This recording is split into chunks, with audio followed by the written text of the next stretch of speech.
On estime qu'une personne sur 5 est touchée chaque année par un TAS, un trouble affectif saisonnier, une forme de dépression surtout liée au manque de luminosité et qui s'estompe lorsque les beaux jours reviennent. Docteur Michel Thiberge, bonsoir. Je rappelle que vous êtes neurologue à l'hôpital Rangueil. Moi, j'aimerais savoir quels sont les signes avant-coureurs de la dépression saisonnière. C'est ce qu'on appelle le syndrome ours-cigale. C'est-à-dire qu'en hiver, vous allez avoir des personnes qui vont être très ralenties, qui vont être fatiguées, qui vont avoir tendance à dormir un petit peu plus. C'est ce qu'on appelle l'asthénie, c'est ça, la grande fatigue, ouais. Difficulté à faire les choses, il faut se motiver davantage. Et puis on va se réfugier un petit peu dans le sommeil pour récupérer. Et également, on a des troubles alimentaires, c'est-à-dire qu'on va avoir une appétence un peu plus forte pour les aliments sucrés, pour les hydrates de carbone. D'accord. Et puis envie de rien, généralement. Et envie de rien, une démotivation un petit peu. Alors, comment est-ce qu'on soigne la dépression saisonnière? On parle beaucoup aujourd'hui de luminothérapie. C'est pas nouveau, hein, au laboratoire du sommeil de Rangueil. Ça fait quelques années déjà que ça fait pas mal d'années, oui, qu'on propose ça. Donc c'est en alternative au traitement antidépresseur qui est aussi efficace pour traiter ce syndrome. Mais disons que si on veut se traiter d'une manière plus physiologique, on va utiliser la lumière. La lumière qui a à la fois un effet éveillant et qui a un effet stimulant sur l'humeur.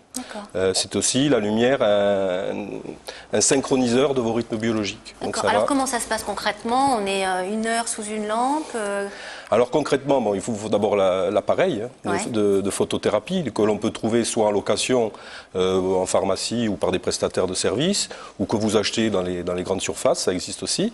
Et ensuite, vous allez appliquer l'appareil. Alors pour la première fois, en général, il faut quand même mieux avoir une consultation médicale pour savoir à quel moment vous allez faire l'éclairement. En général, c'est le matin, la durée et la quantité de lumière que vous allez recevoir. On peut faire ça chez soi tout seul. Et après, vous faites ça chez vous. C'est en général le matin, en fonction de l'intensité de l'éclairement. Ça peut aller d'une demi-heure à 1 heure d'éclairement. D'accord. Sur quelle durée pour avoir des Alors, résultats? il faut faire tout l'hiver. Tout l'hiver? Ah oui, il faut s'éclairer pendant au moins 2-3 mois.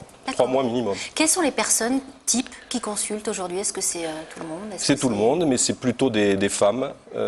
3 femmes sur 4 présentent par rapport aux troubles affectifs saisonniers sont des femmes. Pour quelle raison?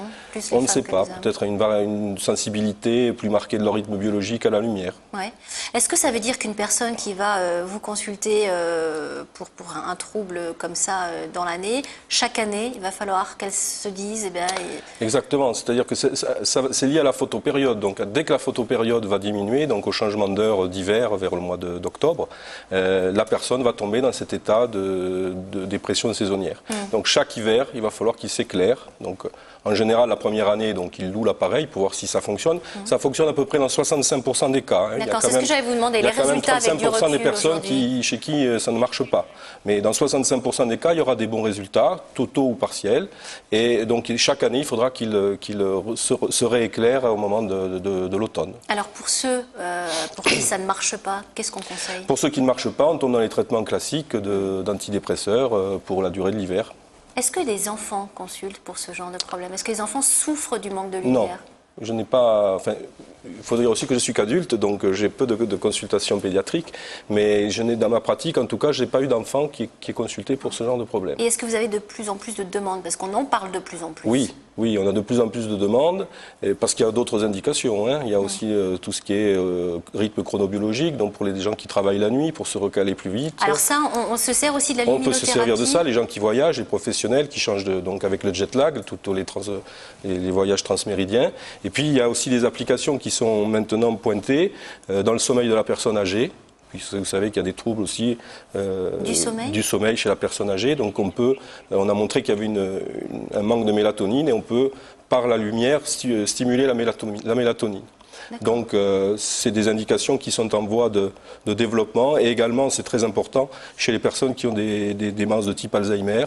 Vous savez qu'il y a des troubles du rythme veille-sommeil là aussi, et on commence à appliquer ces techniques de photothérapie pour resynchroniser ces personnes. Donc au départ, consulter son médecin, ça c'est important? C'est indispensable, il y a certains critères donc, de dépression saisonnière, et quand on a les critères, il faut peut-être envoyer un spécialiste la première année pour qu'il fixe la quantité d'éclairement et la durée, et voir les contre-indications. Il y a quelques contre-indications au niveau des yeux, donc il faut regarder donc, au niveau de la rétine, s'il y a des personnes qui sont sensibles, et puis les personnes aussi qui sont traitées par certains médicaments comme le lithium, les troubles bipolaires, parce que là, vous pouvez les exciter un petit peu d'une manière importante. D'accord, donc faire quand même attention. Merci, Voilà. Dr Tiberge, d'être venu nous en parler sur ce plateau.